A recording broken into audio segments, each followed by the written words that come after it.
আসসালামু আলাইকুম রহমতুল্লাহ বারাকাত। আমাদের এই দেশ, আমাদের এই বাংলাদেশ, এই দেশকে সব কিছু থেকে, সর্বকিছু থেকে রক্ষা করা আমাদের দায়িত্ব।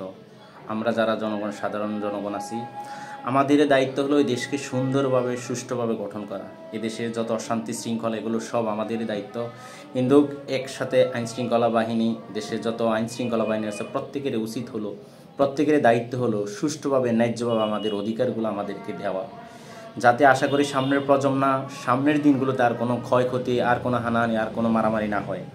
আশা করি আমরা আমাদের দেশের প্রত্যেক মানুষ যেন সুন্দরভাবে, সুষ্ঠুভাবে প্রত্যেকের ন্যায্য অধিকার ভোগ করতে পারি, এই দায়িত্ব একমাত্র আপনাদের আইনশৃঙ্খলা বাহিনী। তাই উদারত আহ্বান আপনাদের প্রতি আমাদের, আপনারা যেন সামনের দিনগুলোতে আর কোনো রক্তক্ষয়ী, আর কোনো যুদ্ধ, আর কোনো যেন মায়ের তাজা রক্ত, মায়ের বুক খালি না হয়, এই প্রত্যাশা, এই আহ্বান আপনাদের প্রতি, এবং দেশে সুন্দরভাবে, শান্তিভাবে যেন দেশ পরিচালিত হয়, এই জন্য প্রত্যাশা আশা করি। আসসালামু আলাইকুম রহমতুল্লাহি ওয়া বারাকাতুহু।